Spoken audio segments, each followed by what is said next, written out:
Hello everyone, this is Dr. Vishal Trivedi from Department of Biosciences and Bioengineering, IIT Guwahati. And in the course Cell and Molecular Biology, we are discussing about the different aspects of the molecules, how they are interacting with each other, and how these interactions are resulting into the different types of processes. In this context, so far what we discussed about the origin of life, we have discussed about the evolution, we have discussed about the cellular structures, whether it is a prokaryotic structure or the eukaryotic structures. And then in the previous lecture, we have discussed about why the growth is very important for the different types of organisms. So we have discussed about that the growth and the reproduction is the fundamental aspects of any living organism. So there are discrete properties of a living organism. It should be responsive to the different types of stimuli. It should be very having the complex organizations, and the most important property of a living organism is that it should be able to have the growth potentials, and these growth potentials should be endogenous rather than exogenous, and then it should be able to reproduce and give rise to the offsprings. Now, in the previous lecture, we discussed about the growth, how the different phases of the growth are present in the prokaryotic system and as well as the eukaryotic system. What are the different places where it can be controlled so that you can have the growth in a very tight controlled processes. And we have discussed about how the growth is being controlled at different stages in the prokaryotic system, and what are the different cellular machinery what is required for controlling the cell division within the prokaryotic system. And then we also discuss about the eukaryotic system, and we have discussed about the different stages where the growth can be controlled. Now, when you talk about the growth is very important. And if you recall, in the previous lecture, we discussed about that for the growth, the energy is very important, and because the energy is required in terms of driving the so many interactions, whether it is being done by the ATP and the ATG complexes and all that. So when you talk about the growth requirements are very different. We have discussed about the prokaryotic cell, we have discussed about the eukaryotic cells, and within the eukaryotic cell we have also discussed about like animal cells, plant cells, fungi, yeast, and so on. So when you talk about the growth, every organism's requirement for a growth is very different. So once you are done with the media, you are actually going to use these media for growing the cells, right? And these cells could be prokaryotic in nature, or these cells could be eukaryotic in nature. And according to that, you are going to use the different growth monitoring methods, how you can be able to use that for monitoring the growth of these cells, how they are actually increasing their number and all that. So when we talk about the bacteria, for bacteria you can actually be able to use the different types of methods. So you can actually be able to use the Peterhof-Hauser counting chamber, right? And you can actually be able to use the direct microscopy method, where you are actually going to use the Peterhof-Hauser counting chambers. So Peterhof counting chamber is a thick glass microscopic slide with a rule surface of 0.02 mm depth and 0.02 mm by square in volumes. So to determine the number of cells, what you are going to do is you are going to put the cells here, and then you are going to cover it with the cover slips, right? So you are going to put the cover slips like this, and then you are going to put the you're going to count the chambers, right? And the number of cells per ml, you're going to use like number of cells counted in 16 squares. So you see here we have the 16 squares, 1 2 3 4 and like this, and 3 1 3 4 like this. So if you count the number of bacteria in 16 squares, then you can actually be multiplied by the dilution factor and multiplied by the 50,000, and that will give you the number of bacteria present per ml. This method is rapid, simple and easy method with minimal equipment requirement. What equipment you require? You require a microscope, right? Whether it is an inverted microscope or upright microscope, it doesn't matter, and you require this particular counting chamber. then you are these are error prone and but difficult to achieve the precision. So basically this method require a lot of lot of experience actually to identify the bacteria, to count them actually. Then the second method is turbidometric method. So turbidometric method is actually going to use the spectrophotometer. um,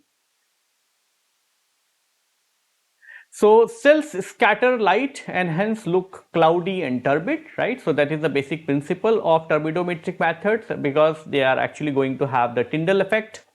So spectrophotometer is used to measure the turbidity, or I will say the optical density of the suspended culture in cuvette, which gives the estimation of the cell mass. So if you use the Beer-Lambert law, which is A is equal to epsilon CL, you can be able to use that for calculating the concentrations, where so you can actually use the A is equal to ln I by OI. So where IO is the incident light, I is the output light, C is the concentration of the solution, or I will say the concentration of the bacteria, and then I is the weight of the. So all these components are constant except the concentration of the bacteria. So if you put that, you are actually going to get the concentration of the bacteria.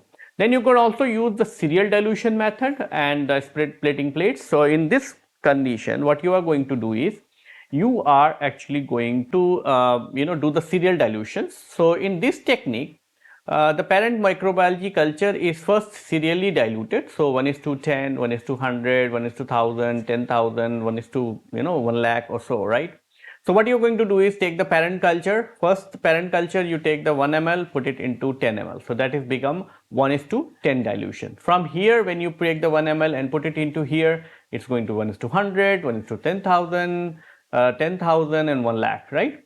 And then you take the small amount and plate it onto a plate, right? And then it will give you number of colonies.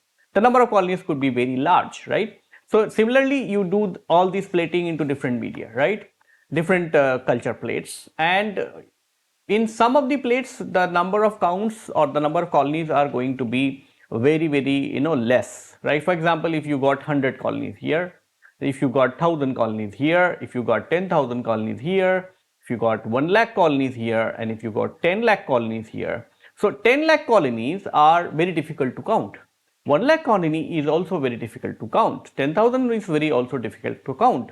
But if you count 10, 1000 or 100, right? 100 is very small number and 1000 is also reasonable number. So if you precisely count the 1000 cells, right, then you can actually be able to go back and calculate what will be the number you are going to have the number of bacteria in this 1 ml, and that's how you can be able to calculate the number of bacteria per ml, right? This is a lengthy process, this is a time taking process, but this is very precise, quantitatively very good actually. So 0.1 ml from each dilution is then spread onto neutral media and then incubated overnight. Each bacteria gives rise one colony which can seen in the agar plate, and a subsequent day, hence the colony has counted on one bacteria. The number of bacteria then multiplied by the dilution factor to determine the bacteria count per ml of the original culture. Then you can also use the dry and wet weight. So this is actually a method where you are roughly going to calculate, right? So you can actually be able to pellet down the bacteria, and then you can actually be able to count, or you can actually be able to make it dry and count. So the cell density can be quantified by the two methods, dry or the wet per liter of sample. So wet weight, the culture media is first centrifuged to pellet down the cell pellet. Carefully discard the supernatant and scrap the cell paste into a weigh panel and measure the wet weight. Similarly, for the dry weight, you dry the cell paste in oven at 100 degree and measure the weight periodically until there is no further decrease in the dry weight. These two are actually being rough estimate, they are being used for comparison actually. So when you are treating a particular cellular population for a different types of observations, that time only you can be able to use the wet weight or the dry weight. So this is all about the how you can be able to measure the growth, or how you can be able to monitor the growth of the prokaryotic cells. Then we'll talk about the mammalian cells. So within the mammalian cells, we have the two different types of mammalian cells. We have the plant cells, we have the animal cells. So let's first talk about the animal cell growth monitoring. So first method is you are going to use the inverted microscopes. So in the animal cell culture labs, inverted microscopes are routinely used to monitor the cell growth and their health. The cell culture in T flasks are directly placed under the objective. So remember that you are always using the inverted microscope for monitoring the cell culture, right? And then you take the the culture flask and put it into the objective, and then you are actually going to observe. Inverted microscope provide direct observation of the live cell in the culture without any use of the stains. And in this same method, you can actually be able to use the the counting chamber. You can actually be able to use the counting chamber for counting the cells.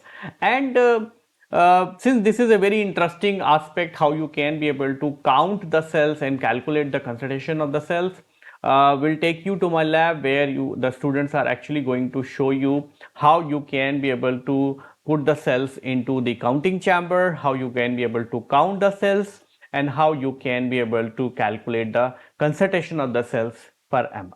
Hello everyone, in this video we will show how to subculture the cells and count the cells.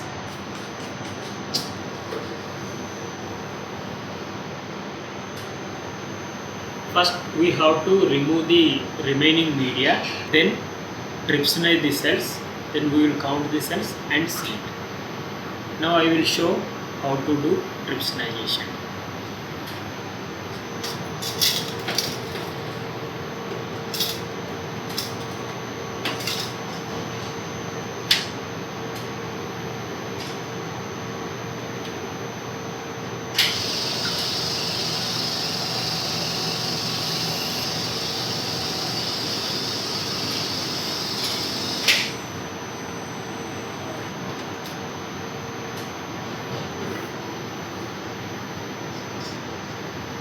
Now I am going to add the trypsin to detach the cells.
After cells are detached, we have taken into clean falcon.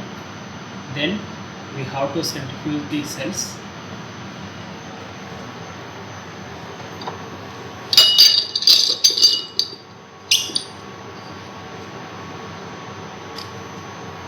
As these cells are very delicate, we have to centrifuge at 1500 rpm for 2 minutes.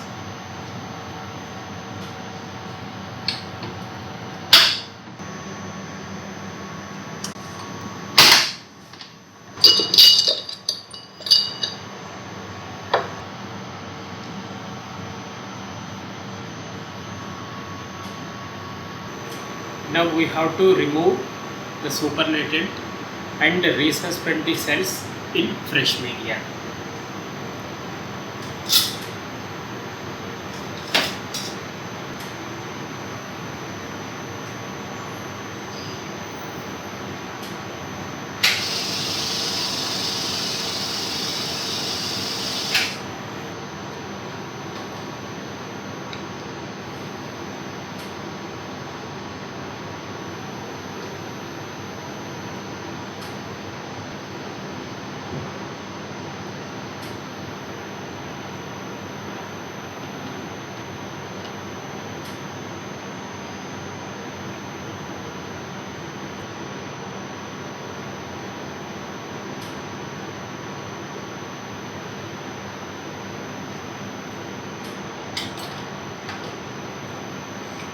After resuspension, we have to count the cells. So I am going to take 20 microliter of this cell suspension and mix with the 20 microliter of trypan blue and count under Newbar chamber.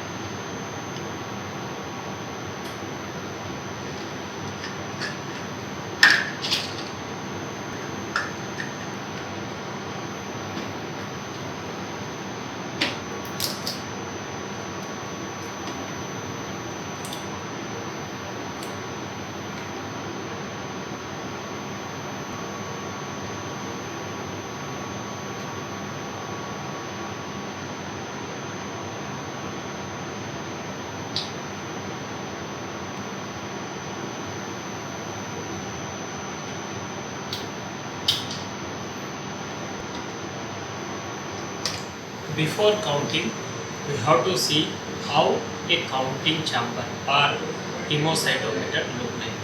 This is a typical hemocytometer, also called as Newbar chamber, which contains these squares in upper side and lower side, with each square having depth of 0.1 mm and area of 0.0025 millimeter square. Now I am going to put a cover slip on this chamber. Then I will add slowly cell suspension. Through capillary action, it will spread all over the squares.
So we checked how many cells are there in all the squares. Now we have to count.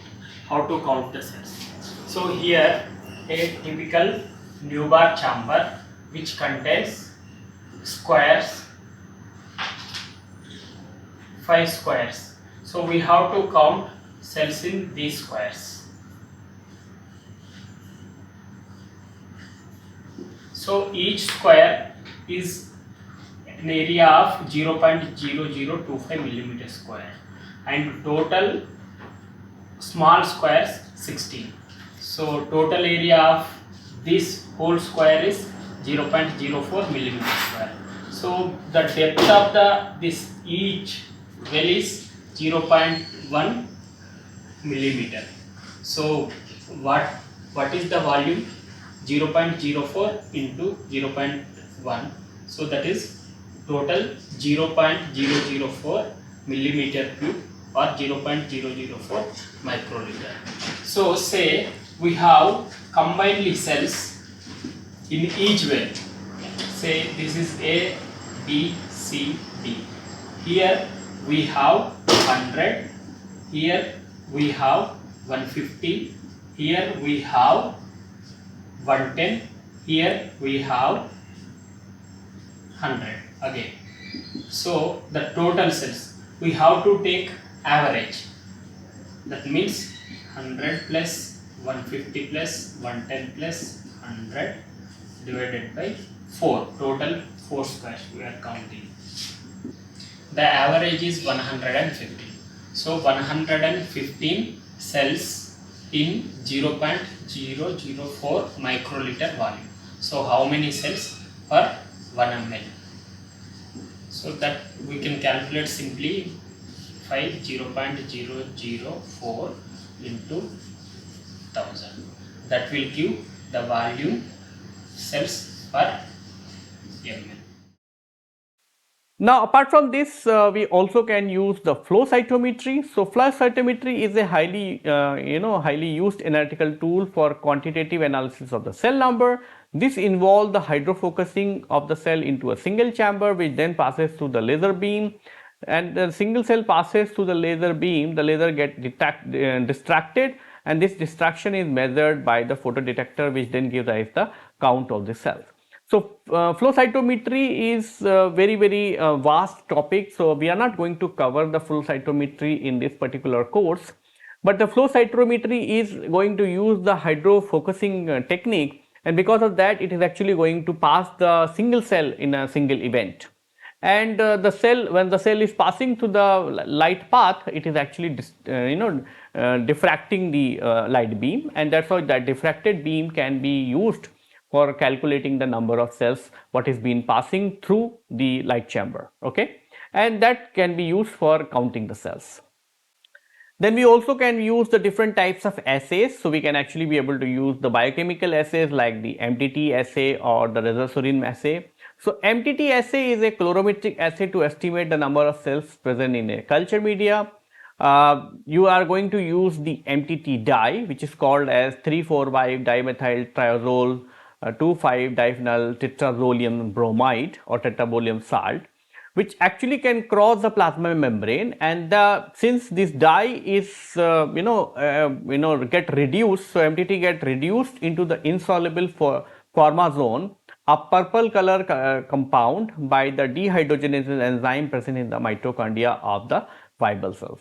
So the cells are actually having the viable dehydrogenases which are present inside the mitochondria. So when the MTT is getting into the cell, because it is a it can cross the plasma membrane, so it actually can cross the mitochondrial membrane also, and then it actually goes and aggregate into the into a insoluble aggregates like formazone, and these insoluble formazone can be used for calculating. So these insoluble formazone can be dissolved into DMSO, and then it actually can be measured at the absorbance of 570 nanometer. The intensity of this color gives rise to the estimate of the number of viable cells present in the culture. So this is the structure of the MTT, and when it actually enters into the mitochondria, it is being processed by the mitochondrial dehydrogenases, and all the viable cells are actually having the different amount of mitochondrial enzymes, and then it gets converted into a formazone. This formazone is actually blue in color, right? And this is colorless actually. So the MTT is colorless, whereas this is going to be a blue color, and that in this blue color is actually going to have the very strong intense absorbance at 570 nanometer, and that you can be able to use. So the OD values at 570 nanometer is going to tell you about the number of live cells. Now similarly, we have the Resasorin assays. So Resasorin assay is another type of colorimetric assay to estimate the number of viable cells in the culture. Resasorin is a non-fluorescent blue color dye. When the Resasorin enter into the cell, it gets reduced by the dehydrogenase enzyme of the mitochondria into a red color resorphin, right? So it is a non-fluorescent blue color dye. So this is a blue color dye, and then it get converted into a fluorescent dye, which is called as resorphin. The amount of resorphin formed is proportional to the number of viable cells at measured by taking an absorbance at 590 nanometer. Then we can also have the quantification or the growth monitoring of the animal cell by quantifying the DNA and RNA. So a viable cell is metabolically active with the active gene expression profilings. More the number of cells, higher will be the amount of cellular content. Hence the quantification of the cellular DNA and the RNA will give the direct estimate of the cell number. Extraction of the DNA or RNA can be performed using the available extracting kit and their respective protocols. The concentration of the DNA or RNA in the final extract can be determined using the nanodrop, and you can use the the A260 by 280 to determine the purity, right? And the ratio of 260 to 280 at 1.8 is giving the pure DNA, and it is going to be 2 for the pure RNA. And you can actually be able to use these absorbance values to calculate the amount of DNA present in a particular biological sample, and that's why you can be able to estimate the number of cells present. So this is all about the cell growth monitoring into the prokaryotic system and as well as into the eukaryotic system. Let's move on to the slightly more bigger eukaryotic system, which is called as the plant cells. So the plant cells are actually being used because the plants are starting from a unicellular organisms to a multicellular tree, right? So that's why the plant cell monitoring is actually having the different types of basic principle which you can use. So first one is the image based techniques, right? So you can actually have the 2D imaging or the 3D imaging. For example, you have a tree, right?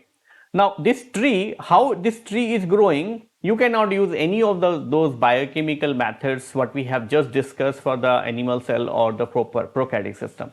What you're going to do is you're going to take a camera and you are going to take the image, right? You're going to take the image, either the 2D image or you're going to take the 3D image, which means you can actually be able to use the drone and all those kind of apparatuses to calculate what is the height. And using this angle, you can be able to calculate what will be the increase in height. So if you can, suppose this gone up, right? Suppose this is the height, right? When you measured a month before, and when it goes like this height, right?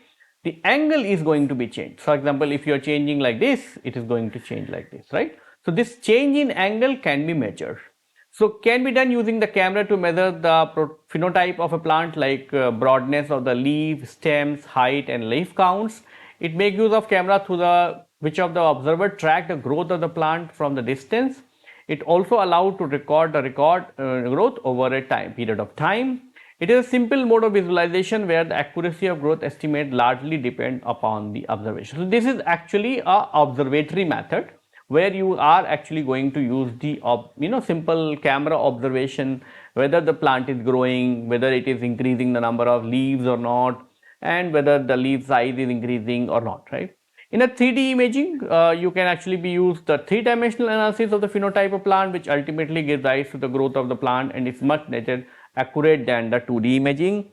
It involves the construction of the 3D model of the plant using the camera, which rotate around the plant to capture the images and then reconstruct the 3D images out of it to track the coordinates of the plant. So this 3D imaging is actually going to tell you whether the thickness of the plant is also increasing or not, right?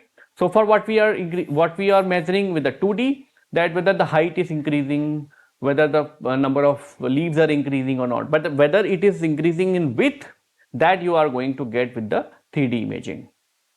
The increase in stem height, leaf surface area, broadness of the stem and the number of branches over a period of time are used to estimate the rate of growth as coordinate of the plant will change. Then the second method is the biochemical method. So in a biochemical method, what you can use the different types of biochemical markers. So for the first marker is you can actually be able to use the chlorophyll content, right? So chlorophyll content is a basic light trapping pigment which is present in the leaf, which aids in the photosynthesis process. So cellular content of the chlorophyll in plant leaves increases with the growth and the age of the plant. Hence, the estimation of the chlorophyll content can give the good estimate of the growth rate of the plant cells. Then we also have the Arnold's method of spectrophotometry, which can use the estimate the the chlorophyll content of the plant cells. And the Arnold method involves the following steps. So in the step number 1, the leaves are collected and grinded using pestle or mortar with the addition of the acetone. So you are actually going to extract the chlorophyll into 80% acetone. The homogenate is then filtered using the Whatman filter paper, and the filtrate was collected. The homogenate on filter paper is washed 3 to 4 times with 80% acetone until the filtrate becomes colorless. The absorbance of the chlorophyll extract was measured on the spectrophotometer at 670 nanometer and 663 nanometer. The total amount is calculated by an equation. So, chlorophyll per tissue is 20.2 absorbance at 675 plus 8.02 absorbent at 663 multiplied by V by 100 into W, where V is the final volume of the chlorophyll extract, W is the weight of the fresh tissue extracted. Then you can also use the DNA and RNA quantifications. So similar to the animal cell, you can also use the OD at 260 nanometers to estimate whether there will be an increase in the DNA content or the nucleic acid content or not. So with this, I would like to conclude my lecture here. Thank you.